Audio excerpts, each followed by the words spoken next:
Hola, ¿qué tal? Mi nombre es Omar Mendoza Hernández y el día de hoy vengo a hablar sobre las medidas de dispersión en la probabilidad y estadística. Bien, para comenzar podemos definir qué son las medidas de dispersión. Bien, las medidas de dispersión es un número real no negativo que es cero si todos los datos son iguales y aumenta mediante que los datos se vuelvan más diversos, o sea, puede que uno sea 1, 2, 3, etcétera. Bien, ¿para qué sirven las medidas de dispersión? Bueno, estas resumen en un solo valor la dispersión que tiene un conjunto de datos. ¿Ok? Bien, ¿cómo se emplea? Bueno, pues a través del cálculo de diferentes formas se arroja un valor numérico que ofrezca la información sobre el grado de variabilidad de una variable, o sea, que qué tanto va cambiando esta variable. Esto indica que la información sobre una información sobre cómo va cambiando esta variable.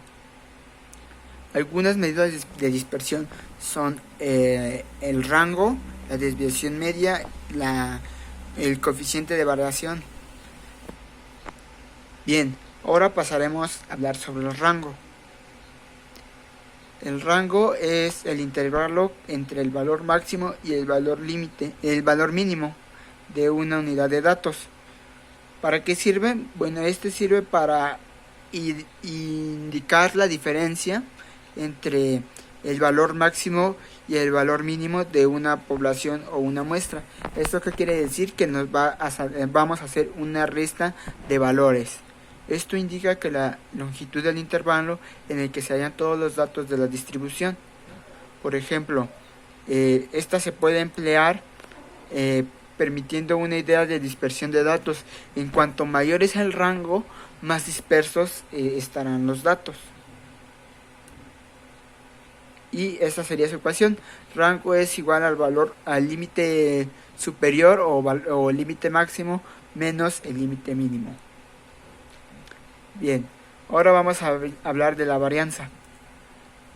La varianza se define como una medida de dispersión que utiliza la variabilidad de un conjunto de datos respecto a la media aritmética de los mismos. ¿Esta para qué sirve? Bueno, pues esta fue creada para determinar si la diferencia que existe entre las medias de muestreo exponen las diferencias que hay entre los valores medios. ¿Esto qué nos indica? Que bueno, pues se calcula como la suma de los residuos elevados al cuadrado y derivados entre el total de observaciones. Bueno, esta sería la fórmula de la varianza, en la cual S al cuadrado es la varianza al cuadrado, X y subíndice Y es el término de datos, y X con la línea encima sería la media de la muestra, sigma sería la sumatoria y n el tamaño de la muestra.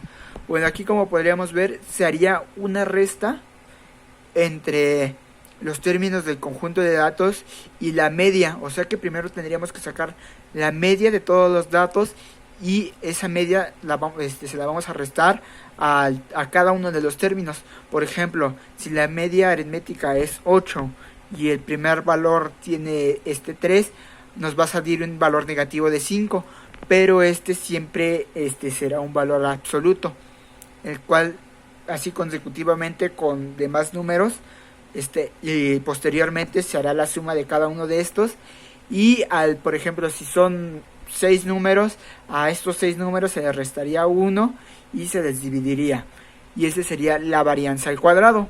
Para obtener solamente la varianza tendríamos que sacar la raíz cuadrada de ese valor.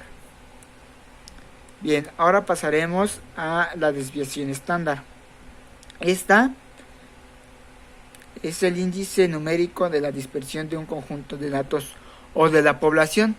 Esta sirve para que el promedio de las desviaciones individuales con respecto a la media de una distribución. Así, la desviación estándar mide el grado de dispersión de la de la variabilidad. ¿Cómo se emplea? Y aquí vemos, prácticamente es muy similar a es muy similar a la varianza. ¿Por qué? Porque aquí tenemos unos valores numéricos que son el número de datos que obtendríamos, y pues como vemos aquí abajo nos mostraría entre cuántos valores hay, que en este caso son 10. La suma de todos estos datos para obtener la media aritmética o promedio es de 79 entre 10, que nos daría un promedio de 7.9. Y bueno, pues ya para la desviación estándar, aquí abajo, como podemos ver, a cada uno de los valores se le está restando el promedio. Así obtendríamos fueran valores positivos o negativos, pero en valores absolutos, o sea que todos nos van a dar positivos. Una vez hecho esto, tendríamos que sumarlos y dividirlo entre el número de datos. Aquí lo único que cambia es que nomás se dividen entre el número de datos totales, no se resta uno, y pues ya obtendríamos nuestro resultado. Esta sería la desviación estándar. La desviación media, esta es la diferencia entre cada valor de la variable estadística y la media aritmética. Bueno, esta principalmente sirve para calcular cuánto se desvía en promedio los datos de la distribución de la media aritmética. Se calcula como la media de los valores absolutos de las diferencias entre la media aritmética y la diferencia de datos. Ok, ¿cómo se emplea? De la siguiente manera. Esta sería su ecuación de desviación media, prácticamente muy similar a la anterior. Ahora pasaremos al último tema, que es coeficiente de variación para datos no agrupados. Bien, estos son una medida estadística que nos informa acerca de la dispersión relativa de un conjunto de datos. ¿Esto para qué nos sirve? Bueno, para comparar el grado de dispersión de dos o más conjuntos de datos, incluso si tienen medias diferentes. ¿Cómo se emplean? Bueno, pues esta sería la fórmula de cómo se emplean.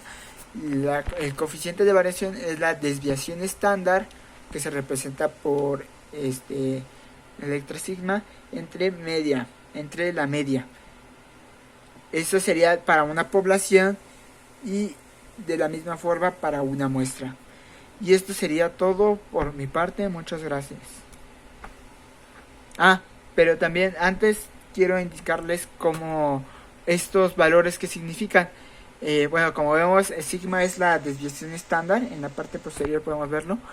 Y abajo podemos ver la desviación media. Esa es la desviación estándar de la muestra. Y X con el promedio sería la media de la muestra. Esta es pues prácticamente la misma fórmula entre CB de la población y CB de la muestra.